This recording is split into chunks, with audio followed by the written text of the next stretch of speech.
Welcome back. Sol here.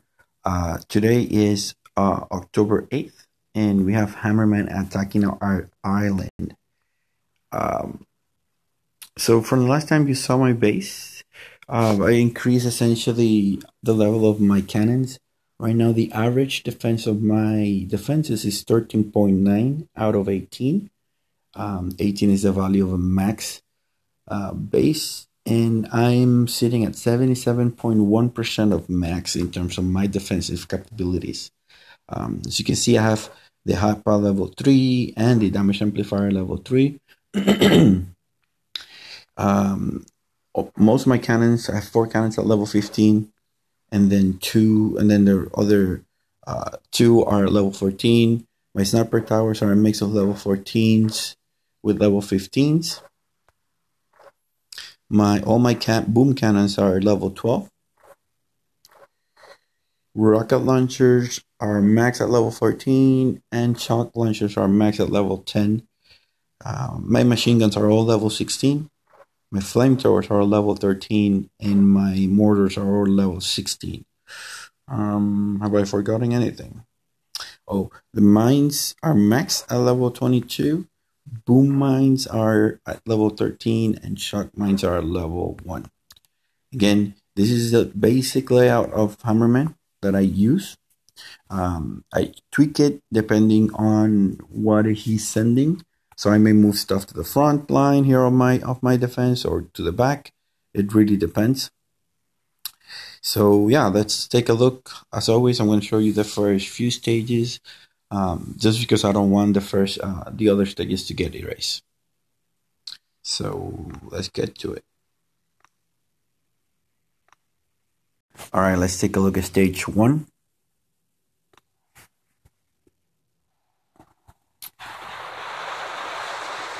So you're gonna start seeing the importance of, or not the importance, the idea of having those front buildings. Again, those buildings, if you have not seen my videos before, is to group the units just like that, so that when they go through the minefield, the mines are more effective because they're hitting a group of enemy troops instead of single troops. I'm gonna accelerate this a little bit. You see the same effect happening on the left side. And the idea, again, for the right side is to delay the push of whatever unit Hammerman sends on that side, so that our defenses can focus on a smaller subset of the unit that Hammerman is sending against us. And this is going to take a little bit longer, actually, because I usually move that rocket launcher there more to the right so that he can have earlier shots. In any case, that was stage 1.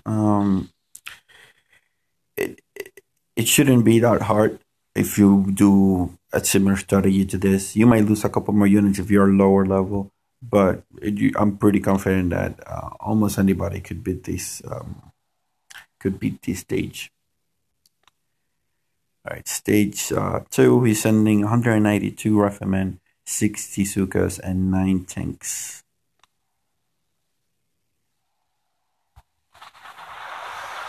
All right, he's sending a bunch of riflemen in the first wave, which is awesome.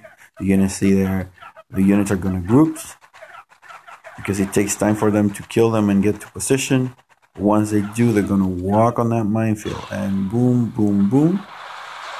These guys are gone. Awesome. Love when that happens. Now you're going to see the same sort of effect happening on the right side. Actually, it gives time for the Sukas to arrive. So the first few riflemen on the right eat the mines, and then there's still more for the Sukas to activate and get destroyed by. Perfect. Now, guys, if you are doing this strategy, remember your defenses are all clustered up. If you're losing a battle for whatever reason, go watch the replay, see what Hammerman is actually barraging or sending artillery to. And if you can, move those units out of the way. The same applies for critters and shocks. Don't let Hammerman shock Yeah, chalk bombs have collateral damage on structures that you need or that are critical for a defense in any particular period of time. That means any sort of building that you have on that area that gets targeted by GBE, which is affecting your defense, move it out of the way. Move it out, put it out to be destroyed. It really will not matter as much as if he actually shot something and then shot a bunch of your rocket launchers or your flamethrower, or if it was critical at that moment, or your hot pot. All right, stage 3. It's 8 Grenadiers, 9 tanks, 72 riflemen, 8 medics, and 36 heavies.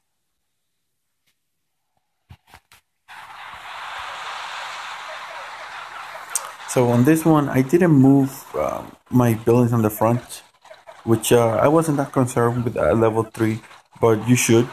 Make sure that you move those buildings if you're using this strat, because you don't want your mine to be destroyed by Grenadier overthrowing, like just happened on this side, and like will happen on the left.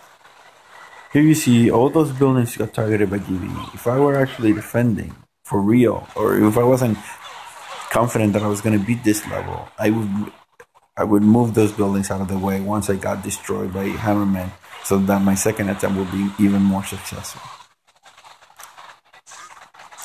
Alright, there you see medics are going towards the right to heal the tanks that got damaged by GBE, leaving the units on the left side alone. Now, once they heal up, they're going to start coming the other way. And this is the beauty of the separate approach, of the two-prong attack that you're forcing Hammerman to do. The medics are going to go the other way, try to heal the enemy troops, and in the process they're going to get targeted by my defenses and destroyed. Which means that then the troops that were on the right, then they have no way of getting healed. Therefore, you're decreasing the effectiveness of those medics. I'm going to accelerate this.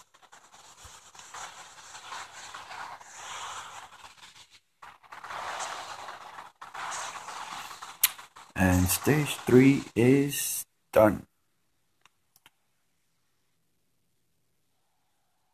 And let's look at stage 4. This time he's attacking with 36 Sukas, 56 warriors, 28 Grenadiers, 9 tanks, and 96 riflemen. And you're going to see this time I actually move my defenses back. So all the structures that were here on the front, and all the structures except one that were on the left side, I moved to the back. That way, when the Grenadiers come in, at whatever point they come in, because I don't know if they're going to come first, second, or third, then they have to work through my maze. And it was sort of unfortunate because the first wave was riflemen and Suka, so having those structures in the front would have helped a lot. But I didn't want to risk it. Certainly, if I would have to repeat this one, I would have had at least one of the buildings, especially the one on the right, deployed, and then just let the left side as is. But you see, still I managed to kill a bunch of warriors as they come in. Hotpot activates for the first time.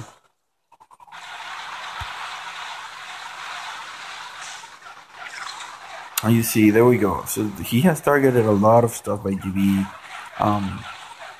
And again, like I'm saying, if that's the case and you're losing, check the replay and move the buildings that get targeted by GBE out. You're gonna see the hotpot in action, boosted or amped, not boosted, an amped hotpot, just working through those defenses or to those offensive units, melt into the tanks. Now what's left are the Grenadiers on this side, and then the warriors on the right side. Let me speed this up.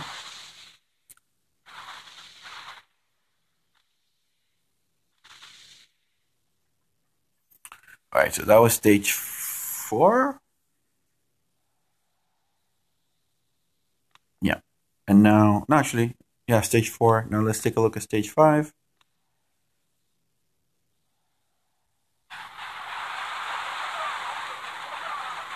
Again, a bunch of Grenadiers, so I kept the same layout as before. Let me hit a pause here so you can see.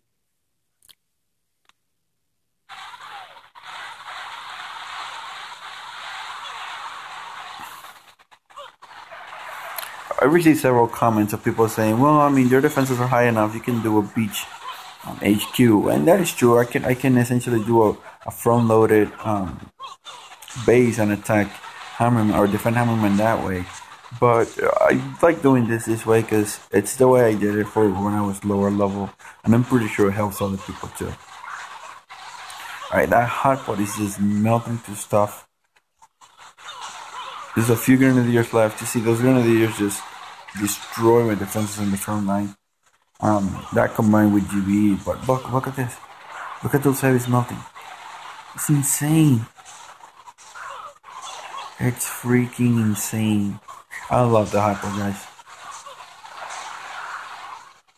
Shoot, that was crazy. And that was stage 5. Pretty simple.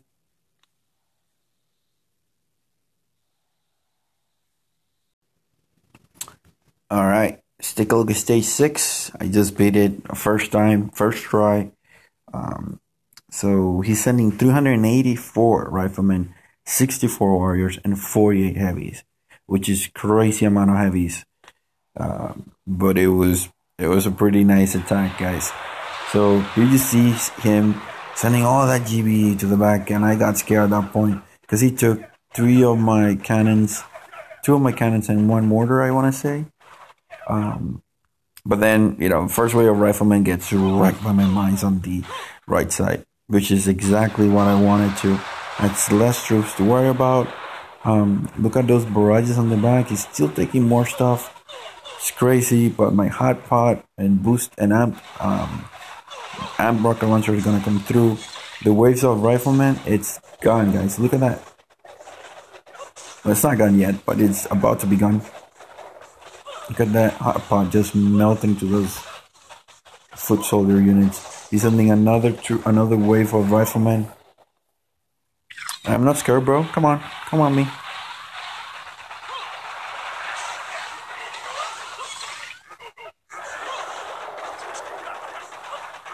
Yeah, there we go. Hot pot melting to those riflemen like if it was hot knife through butter. And I just remember there's a bunch of riflemen here, but just take a look at these guys. Look at those heavies. Look at them. Hot pot is just like melting through them. It's like, yeah, I don't scare at you. Let's see, guys. Heavies are like maybe 2-3% of what they were right now. Heavies are gone. And that's what I like the hot pot. It's the best prototype weapon for Hammerman, which I love doing. And it allows me to kill 10 units in my base, which gives me a diamond. That's all I'm about to take care. A diamond and an angel. And guys, that was stage 6. No changes, just for my regular front loader base like I used before. And stage 6 is down.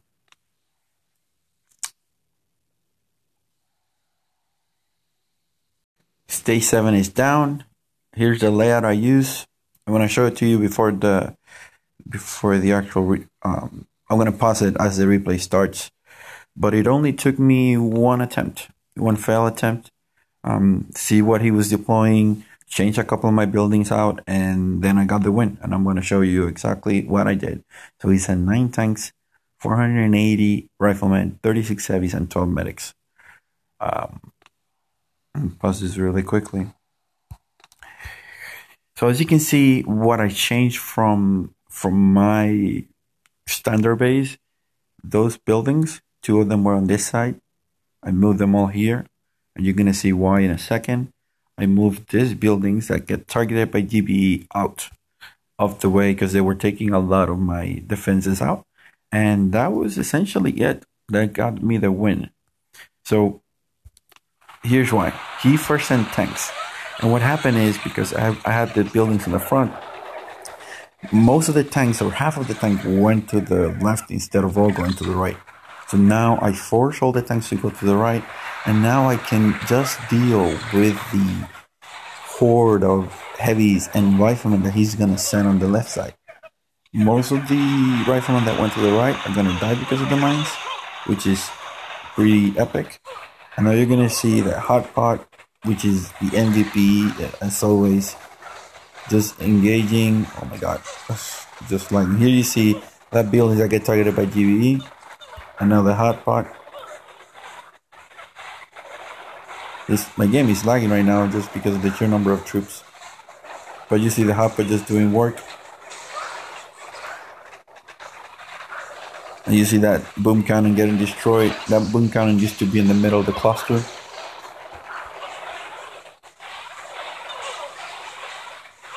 And by now I knew that I had won the stage just because the way he was sending the troops.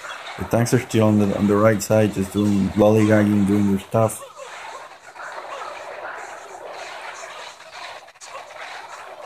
Yeah, I do lose my Hot Pot, but it's too late for Hammerman. There's nothing he can do at this point in time. I have 3 booster rocket or amped rocket launchers, which are gonna do short work of the rifleman, and then the shock launchers are gonna keep everything on stasis, while my boosted or amped cannons and boom cannons are gonna take care of the rest. And yeah, guys, that is all 7 stages of Hammerman with no ice. A damage amp level 3 and a Hot Pot is all you need. If you haven't beat him, actually just start making a level 2. I had a viewer that sent me a message saying that he was able to beat Hammerman, all stages of Hammerman, using my strategy with stage level 2 Hot Pot and a level 2 damage amplifier. So that's only 4 hours. If you don't have any Protos, just toss a couple on your base and see what happens. In any case, guys, I hope you like this video. I hope this helped you. Subscribe if you can, leave a comment. And as always, thanks for stopping by and solely checking out.